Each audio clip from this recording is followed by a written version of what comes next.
Penyesalan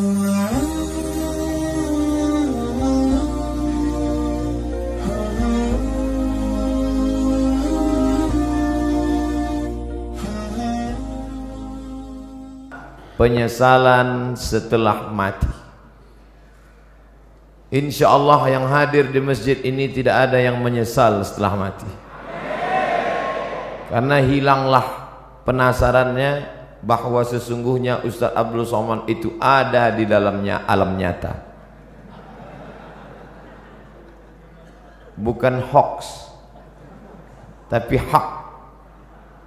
Maka ketika nanti kita mati, saat itu roh keluar dari mulut dan hidung, dihembuskan, lalu kemudian nampaklah dia, dan yang terakhir melihat roh itu adalah mata.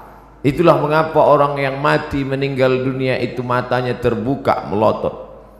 Istri, anak, buah hati, belayan jiwa tidak lagi berani. Selama ini mereka sayang kepada kita, tapi ketika itu mata yang terbuka lebar tak lagi mampu tertutup, mereka pun akan datang ke masjid memanggil tuan imam, Ustadz, Kiai, tolong datang ke rumah karena bapak saya dari tadi malam matanya melotot terus sampai pagi ini. Mereka mulai sibuk mengurus mana surat mobil, STNK, BPKB, akte notaris, karena tak lama lagi harta warisan akan segera dibagi. Dan istri pun sudah bersiap-siap akan menikah dengan Bronis. Kalau yang meninggal suami, kalau istri yang meninggal, dia pun akan mulailah menangis sebelah kanan, sebelah kiri dia melirik mana yang akan dicari sebagai pengganti. Dan bahkan belum mati pun dia sudah ada calon pengganti. Kita lah yang akan menghadap Allah Subhanahu wa ta'ala dalam lubang tanah yang basah, tanah liat karena baru saja hujan, disedot dengan mesin pengisap air, tetap naik air karena sedang musim penghujan. Akhirnya apa kata jamaah berbisik, sudah kita ikat saja dengan batu besar. Akhirnya jenazah itu pun tenggelam, lalu kemudian ditimbun dengan tanah. Hari pertama, hari kedua anak menangis, hari ketiga mereka mulai tersenyum karena mendapat SMS lucu-lucu. Kirim rek spasi lucu, kirim ke 9090, berlangganan 2000. Bila tidak setuju unrek, sudah di unrek tetap dikirim juga. Hari keempat mereka mulai mengambil remote dan menonton. Istri tersenyum sendiri di kamar, anak tertawa sendiri di kamar masing-masing, karena mereka punya TV di kamar masing-masing. Dan tak lama setelah itu mereka pun mulai membuka laci mencari mana surat tanah, mana surat mobil. Mereka hari Senin mulai ke kantor Samsat untuk balik nama. Kenapa balik nama? Karena polisi tidak mau menangkap almarhum. Lalu apa yang dibawa menghadap Allah? Pada saat itulah orang mati itu akan berkata, ya Rabb, ya Allah, laula akhartani ila ajalin qarib, kalau engkau beri aku masa sedikit saja, tambah umurku sekejap saja ya Allah, apa yang akan kau lakukan? Fa as-saddaqa, aku mau bersodaqah, bukan somat, aku mau bersedekah. Laula akhartani ila ajalin qarib, kalau kau berikan aku waktu sekejap saja, aku mau bersedekah. Wa akum minas salihin, aku mau beramal saleh. Alhamdulillah, orang Jawa Barat rajin bersedekah, buktinya masjid yang besar ini. Nampaknya yang bersedekah tidak hadir di sini karena suaranya tidak besar. Kalau dia hadir pasti dia berkata, amin, itu sedekah saya. Tapi rupanya orang Jawa Barat tidak mau riak. Memang dia bersedekah tapi dia diam saja. Malah yang mengatakan amin itu tidak bersedekah sama sekali.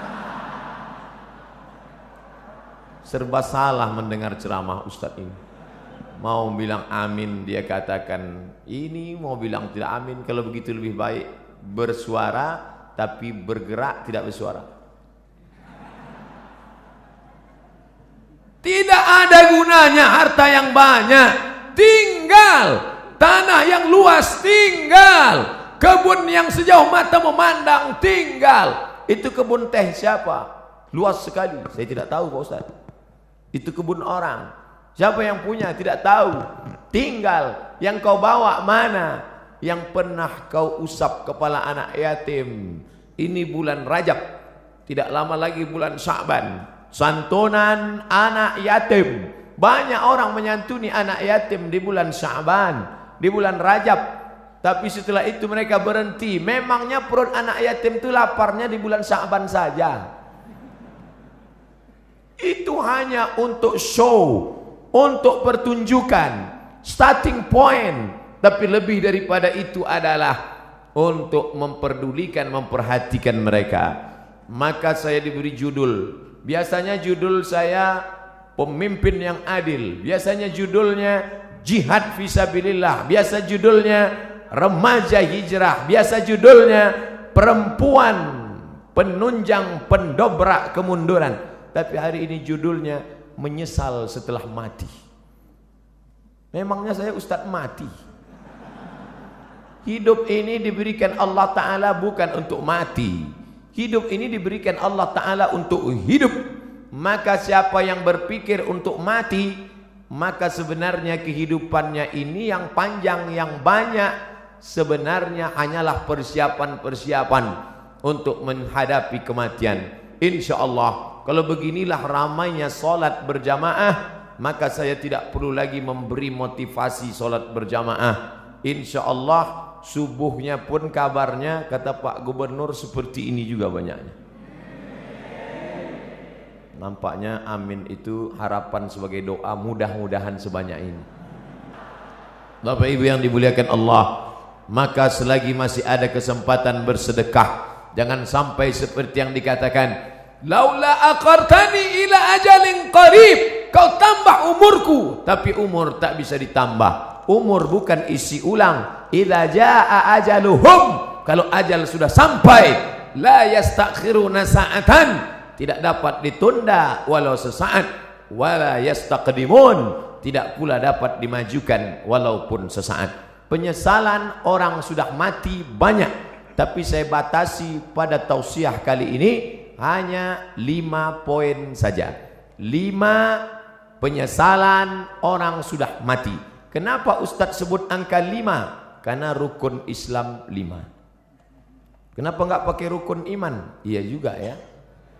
Tapi payah saya nyebutnya begini. Ada 5 supaya Bapak Ibu pulang mudah ngingat. Saya termasuk penceramah yang tidak pandai ceramah ngalor ngidul. Ada orang ngomong bisa semua dia bahas. Dari Donald Trump sampai Donald Bebek bisa dibahas. Saya tidak pandai.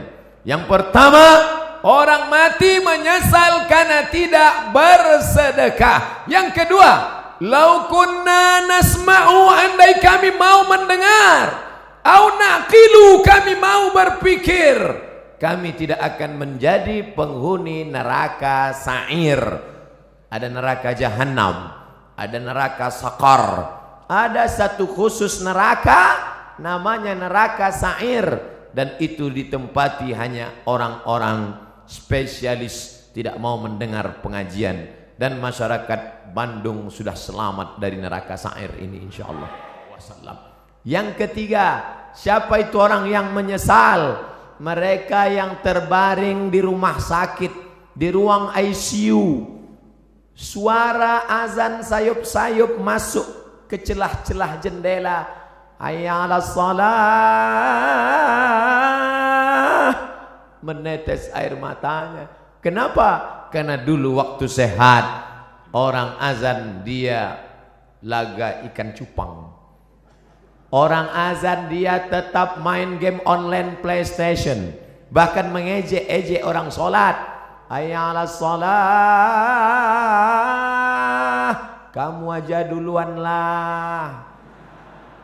Padahal mestinya dia katakan la haula wala quwata illa billah. Tapi sampai masanya dulu kau berotot tegap, tapi akhirnya kau seperti bunga mekar, layu, kuning, mati. Berapa banyak dulu yang berotot tegap, sebelah kiri tatu ular kobra, sebelah kanan singa. Sekarang begitu keriput, kucing kena minyak. Mana suaramu yang menggelegar dulu? Mana kumis tebalmu dulu? Nanti saya cerita kumis, yang berkumis tersinggung. Mana badanmu yang tegap dulu? Yang tegap tersinggung. Lalu yang mau saya omongin apa?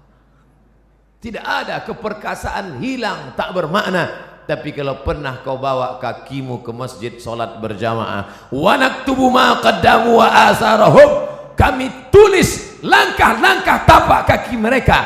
Setiap langkah, langkah pertama mengangkat derajat, langkah kedua menghapuskan dosa, langkah ketiga menghapus dosa, langkah keempat mengangkat derajat. Ini orang-orang yang di atas ini kenapa derajatnya naik? Karena mereka berjalan kaki datang ke masjid. Karena jalan kaki itulah terlambat, maka naik ke atas. Tapi ada orang-orang yang menyesal di akhirat. Kenapa? Bolak-balik teriakan Allahu Akbar, memanggil, tapi dia tidak mau datang. Allahu Akbar, Allahu Akbar. Yang disalahkannya malah imam. Kamu kenapa enggak ke masjid? Imamnya lagunya terlalu slow. Akhirnya datang imam metal, Allahu Akbar, Allahu Akbar. Tetap juga dia tidak datang. Kenapa? Karena memang hanya mencari-cari alasan. Beragama mencari kebenaran, bukan mencari pembenaran. Tapi cerita masalah solat berjamaah di Jawa Barat, mubazir. Cerita masalah solat berjamaah di Bandung, mubazir. Bandung lautan jamaah, ramai, melimpah ruah. Kalau mau lihat istiqomahnya, besok subuh foto gambar masjid masing-masing, like and share. Foto yang hari ini dari atas, dari depan, dari belakang. Besok subuh foto juga. Lalu besok buatkan gambar banding sebelum setelah. Ustadz ini mengkerdilkan kami. Tidak, ini negerinya para ulama. Banyak ulama-ulama, kiai-kiai, ulama besar datang dari sini. Maka insya Allah kita diberikan istiqomah solat berjamaah ini, insya Allah. Laki-laki yang solat berjamaah itulah laki-laki yang soleh. Sedangkan laki-laki solat di rumah, laki-laki solehah. 4. Siapa yang menyesal? Orang menyesal nanti mati ketika hidupnya la yadkhulul jannah, tidak masuk surga. Siapa itu? Qati'ur rahim, orang yang memutus tali silaturahim. Alhamdulillah kita sambung tali silaturahim. Subuh ketemu, zuhur ketemu, asar ketemu, maghrib ketemu, isya ketemu. Loh, kok ketemu terus sama ente di masjid ini? Lah wong saya tinggal di sini. Rumah saya dekat dari sini. Alhamdulillah. Tapi ada orang yang rumahnya jauh, tetap istiqomah ke masjid. Di Mesir, di tepi-tepi dinding masjid disediakan kursi. Kursi 2, 5, 3, 4. Untuk apa? Orang-orang yang tua dibawa oleh anaknya dengan kursi roda, didudukkan. Qad qamatis salatu, qad qamatis salah. Allahu Akbar, Allahu Akbar. La ilaha illallah. Mereka mesti dibawa bersilaturahim. Sebelum sholat salaman, apa kabar bapak? Sehat. Di mana sekarang keadaannya? Alhamdulillah. Anak-anaknya sehat, sehat. Istrinya sehat, sehat. Tetangganya sehat, sehat. Menyambung tali silaturahim. Sekarang orang tidak lagi ada sambung silaturahim. Sabtu, Ahad, libur, tidak masuk kantor, tidak ketemu orang. Dari mulai malam Sabtu nanti malam sampai hari Ahad sore hanya di depan komputer laptop. Jempol ini sampai bengkak. Tidak ketemu orang. Sunyi di tengah keramaian. Nenek, kakek, bapak, ibu, paman, anak, ponakan duduk di ruang tamu tapi tidak ada bicara. Bahasa Arabnya la salam wala kalam. Bahasa Inggrisnya silent generation, generasi diam. Andai ada yang mati di situ pun dia tetap juga. Bukan dia tolong, dia foto langsung. Bagi yang kasihan tolong like and share. Kasihan. Ini dunia ini sudah kacau balau. Hari ini kita bertemu bersilaturahim. Mudah-mudahan kita termasuk nanti di akhirat saling mencari karena ingin mengajak masuk ke dalam surga Allah. Ustadz Somad, tolong kenali wajah kami ini satu-satu Ustadz. Kalau Ustadz tidak melihat wajah saya nanti di akhirat, kalau Ustadz tidak melihat wajah saya di dunia, tolong cari saya Ustadz, kata jamaah. Lalu saya katakan, ente kok pede sekali masuk neraka? Jangan-jangan kau lebih dulu masuk surga daripada aku 100.000 tahun perjalanan saudaraku. Sampai di surga ketika saya tanya, ya Allah, mana anak-anak muda Bandung? Kata malaikat, mereka di VVIP, very very important person.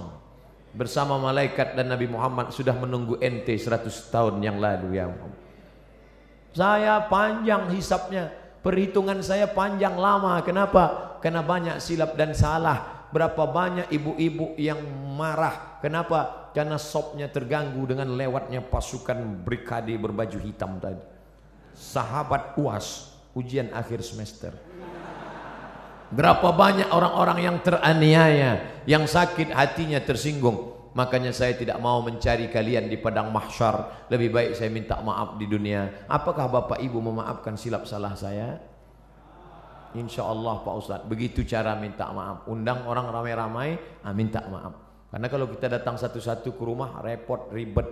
Apalagi kalau sampai diobrolin kesalahannya. Pak, maafkan salah saya ya. Salahnya apa? Kemarin saya bawa istri Bapak. Apa? Bapak Ibu yang dimuliakan Allah Subhanahu wa taala, maka sambung tali silaturahim. Apalagi ini bulan Rajab, habis ini bulan Sya'ban, habis Sya'ban Ramadan, sambung tali silaturahim. Biasanya tradisi kita dimanapun di Indonesia, di Jawa, di Sumatera, di Kalimantan, di Sulawesi, di Papua, kaum muslimin muslimat mengumpulkan tetangga, sahabat, kerabat, semuanya diberi makan. Habis makan minum, habis minum snack, habis itu cuci mulut, habis itu kata sambutan. Bapak Ibu saudara sekalian, anak-anak yatim menghadapi bulan suci Ramadan ini, maukah Bapak Ibu memaafkan saya? Tetangga yang sudah kenyang pun mau. Menunggu Ramadan baru minta maaf, menunggu Idul Fitri baru minta maaf, masalah. Karena kalau sampai kita mati menghadap Allah Subhanahu wa taala dalam keadaan membawa silap dan salah, termasuk penyesalan. Menyesal kenapa aku tidak minta maaf dulu di dunia. Menyesal. Suami-suami, minta maaflah kepada istri kalau memang silap dan salahmu banyak. Tidak perlu malu. Mama, aku minta maaf padamu. Kenapa Pak? Aku sudah nikah siri. Banyak bapak yang ketawa, tapi ibu, nauzubillah. Bapak Ibu yang dimuliakan Allah, yang terakhir, apa yang disesali manusia? Yang disesalinya adalah karena dia tidak pernah berdakwah. Hidup pernah, kaya pernah, berkuasa pernah, tapi berdakwah tidak pernah. Dakwah itu ceramah Pak Ustadz, bukan. Ini yang perlu diluruskan.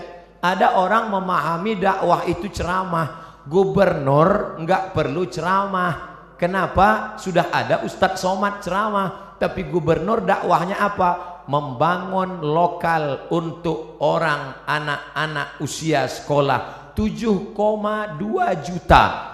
Jawa Barat penduduknya 48 juta. Anak usia sekolah 7,2 juta. Tidak bisa sekolah karena tidak ada lokal. Tapi ketika ada kekuasaan di tangan, menjadi gubernur, bisa dibangun sebanyak sekian ribu lokal. Akhirnya sekarang anak usia tamat yang bisa sekolah dari awalnya 800.000 orang menjadi 2 juta orang bisa tamat. Karena apa? Dakwah dengan kekuasaan. Allahu Akbar. Oleh sebab itu maka berdakwahlah. Saya kebetulan dakwahnya cuman bisa ceramah dengan lidah. Bapak-bapak dari Polda, bapak-bapak dari Polresta, mereka nggak ceramah. Bapak-bapak kepolisian tidak perlu ceramah, cukup dengan pakai seragam datang ke masjid. Anak-anak muda termotivasi. Bro, lihat tuh, Pak polisi aja ke masjid, masa kita nggak ke masjid? Iya juga ya, kata mereka. Tentara-tentara cukup dengan seragamnya. Allahu Akbar. Orang takut. Siapa yang ngejek-ngejek orang sholat yang di internet itu? Siapa yang berani ngejek orang sholat di internet? Kalau sudah polisi tentara ke masjid sholat berjamaah. Dakwah dengan perbuatan.